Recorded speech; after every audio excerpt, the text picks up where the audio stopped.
What's up guys? We are back again dito sa aming YouTube channel. So I'm here with my wife. So another tips and tricks na naman po yung ating ibabahagi. Bali, naglalagay tayo ng glass sa ating traditional na profile. Bali, ito po yung afford ng ating client.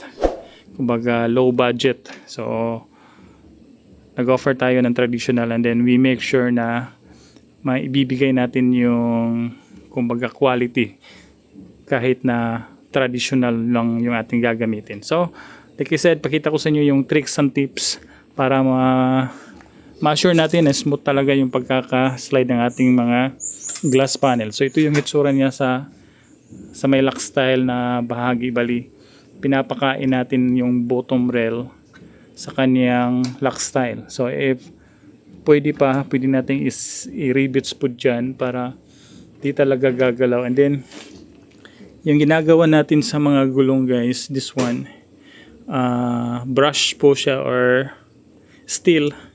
So this type of roller is maganda talaga. I mean, ma-assure nyo talaga na smooth po yung or yung magiging result.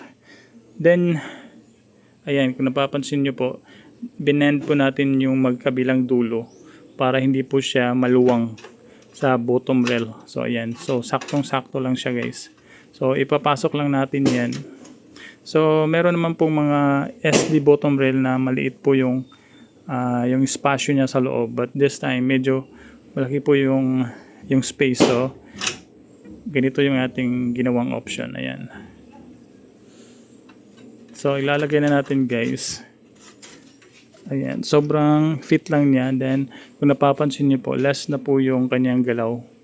So, in which I think, masisiguro natin na smooth talaga yung or yung magiging result nito. Then, ito rin po yung naging option natin sa interlocker. So, pakita ko sa inyo kung ano nga pala yung purpose niya. Ayan, kung bakit natin hindi kinaltasan yung parteng ito. So, madam, bipilihin ko madam. Bali, kakabit na natin itong frame. Naglagay rin tayo dito ng mga putol na glazing. So please.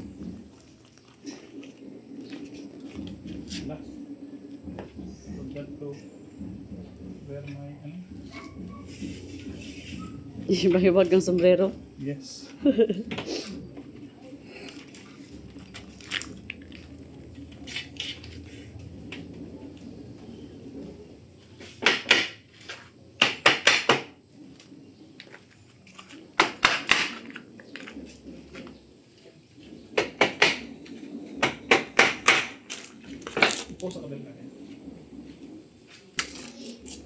So yung gagamitin nating tornilyo dito is 8 by 2 inches.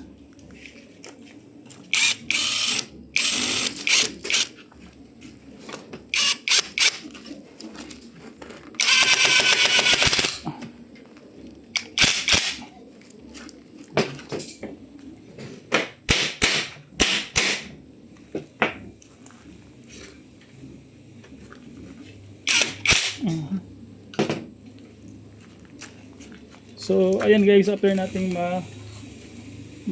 tornilyo po yung ating interlocker, i-bend po natin ito.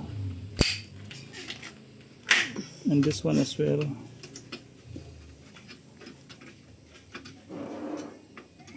Ayan, so, secure na po yan guys, hindi na po yan gagalaw. Hindi kagaya ng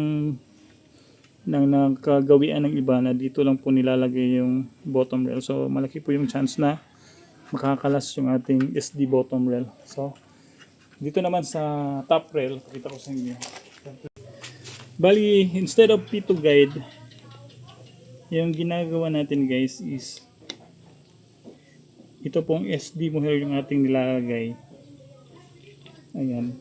So hanggang dyan lang po yung ating SD mohair and then binibend po natin yan. Then saka natin ititornilyo.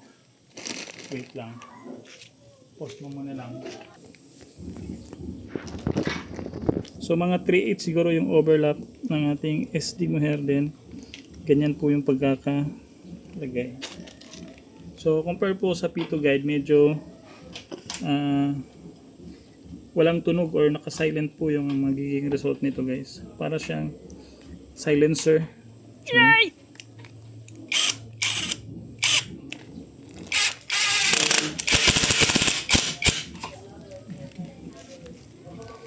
One more. Alright. So that's it. So yan na po yung result guys. Kung napapansin niyo po, parang nakabuklad. Nakabuklad po yung nakabukaka rather yung SD mo here. So this one will help lessen the friction, kumbaga magiging silent na po yung pagkaka-slide ng ating mga traditional na sliding door as well as sa kabila. So repeat the process lang po sa mga ibang panel. So hope you guys may nakuha kayong konting idea. Yes. Hope you like it and please give us a like and then pa-subscribe na rin po nitong aming YouTube channel. So again, maraming pong salamat sa panunood. Hanggang sa muli. Bye bye for now.